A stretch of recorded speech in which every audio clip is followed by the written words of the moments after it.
నమస్తే అండి, welcome to the law point. ఇవాళ మన లా పాయింట్లో అడుగుతున్న ప్రశ్న, నాకు వివాహమై 10 ఏళ్ళు అయింది, ఒక పిల్లోడున్నాడు. నా భార్య వేరే వ్యక్తితో అక్రమ సంబంధం పెట్టుకుంది. ఇదేంటంటే వాళ్ళకి వివాహమై ఒక 10 ఇయర్స్ అయిందంటండి, ఒక బాబు ఉన్నాడు. ఈవిడ ఎవరైతే ఉన్నారో ఈవిడ ఎదురుగా ఉండే ఒక స్టూడెంట్తో అక్రమ సంబంధం పెట్టుకుంది. ఇదేంటని అడిగితే, నువ్వు నాతో సరిగా ఉండట్లేదు, నేను అతనితో ఉంటున్నాను, నువ్వు నాకు అక్కర్లేదు, నువ్వు నాకు డబ్బులు ఇచ్చేసే అంటుంది. నాకు ఒక పిల్లోడు ఉన్నాడు, నాకు ఆ పిల్లోడిని చూసుకోవాలన్న ప్రేమ ఉంది. ఇంత జరిగినా నాకు నా భార్య కావాలని ఉంది.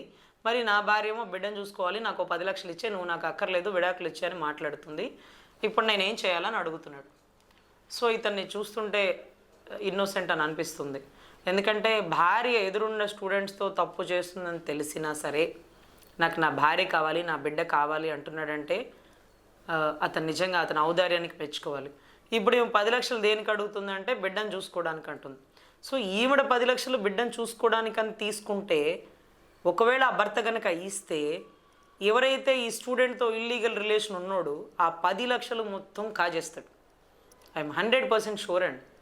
బిడ్డ పేరుతో ఫిక్స్డ్ డిపాజిట్ వేసి 18 ఏళ్ల వరకు తీయడానికి వీలు లేకుండా పెట్టే చాలా చోట్ల జరిగేది ఇదే అండి. ఎందుకంటే రేపు పెళ్లి చేసుకున్న వాడైనా, రిలేషన్లో ఉన్నవాడైనా ఈవిడి మీద ప్రేమ గారి ఏమి ఉండడు.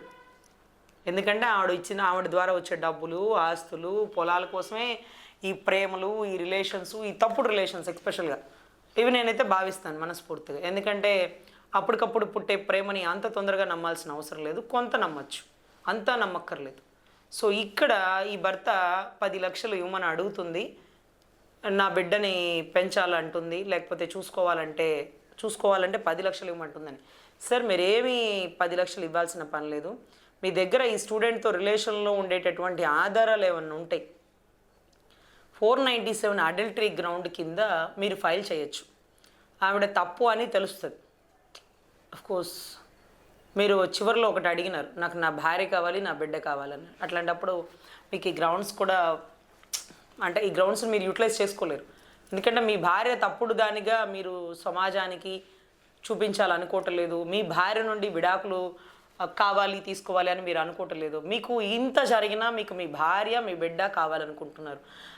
అఫ్కోర్స్ సొసైటీలో ఎవరికేమీ తెలియకూడదు, పరిస్థితులు ఎలా ఉన్నా సరే మనం సర్దుకుపోయే ఓర్పు ఉండాలి అంటున్నారు. గొప్పగా, చాలా అప్రిషియేట్ అండి. సో మీకు అసలు మీరు 10 లక్షలు ఇవ్వకండి. డబ్బుల కోసం ఇవాళ కాకపోతే రేపైనా మీ భార్య మీ దగ్గరకు వస్తుంది.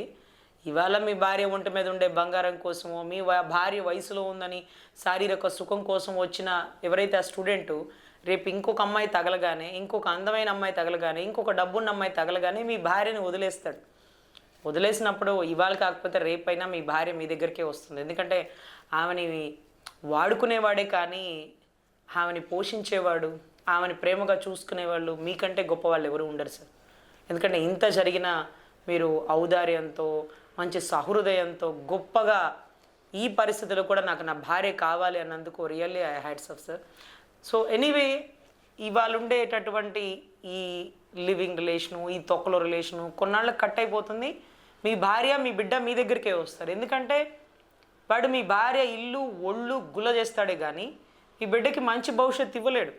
సో బిడ్డకు ఫీజులు కట్టి బిడ్డకి దగ్గర అవుతున్న తరుణంలో బిడ్డే తెలుస్తుంది, తల్లి తప్పు చేస్తుంది, నా తండ్రి నీతిగా బాధ్యతగా నా చెయ్యి వదలకుండా నన్ను నడిపిస్తున్నాడు అని తెలుసుకున్న రోజున మీ బిడ్డే నేను తల్లి దగ్గర ఉండను, నాన్న దగ్గరే ఉంటాను అని వచ్చిస్తాడు. ఇంకొకటి ఏంటంటే ఇవాళ కాకపోతే రేపైనా అవసరం, ఓపిక అంతా పోయాక ఆ స్టూడెంట్ కూడా వాడుకొని పక్కన పడేస్తాడు. అప్పుడు మీరు సహృదయంతో మీ భార్యని మీరు చేరదీసుకోవచ్చు. ఎందుకంటే మీది మంచి మనసు, మంచి హృదయం, గొప్ప ఔదార్యం. కాబట్టి మీలాంటి వాళ్ళు కూడా సొసైటీలో 100లో ఒక 10 మంది ఉన్నారు. కాబట్టి ఇంకా కూడా ధర్మం 4 పాదాల మీద నడుస్తుందని చెప్పాలి. భార్యని అనుమానించి కొట్టేవాళ్ళు, లేకపోతే అనుమానించి వేధించి బాధించేవారు, శారీరకంగా ఒక వస్తువు కంటే హీనంగా వాడుకునే వాళ్ళు ఉన్నప్పుడు ఉన్న సొసైటీలో భర్త వేరొకరితో తప్పు చేస్తుందని, భార్య వేరొకరితో తప్పు చేస్తుందని ఇలా సర్దుకుపోయే భర్తలు, భార్యలు సొసైటీలో ఉన్నంత వరకు నిజంగానండి చాలా గొప్ప మనసు ఉండాలి. తప్పుని క్షమించగలిగిన వాడు గొప్పవాడండి. అవతలవాడి తప్పుని, అవతలవాడి కోపాన్ని స్వీకరించగలిగిన వాడు దేవుడితో సమానం. సో 100% మీకు న్యాయం దొరుకుతుంది. మీరు ఆ 10 లక్షలు ఇవ్వాల్సిన పని లేదు. ఆ స్టూడెంట్ ఇవ్వాలి కాకపోతే రేపైనా వదిలేస్తాడు. మీ బిడ్డ మీ తల్లి చేస్తున్న తప్పు ఇది అని తెలిసిన రోజు నీతిమంతుడైన తండ్రి కోసం గడప దాటి మీకోసం వస్తాడు, రావాలని మనస్ఫూర్తిగా కోరుకుంటున్నాను sir. I'm very thankful to you. I'm really appreciate.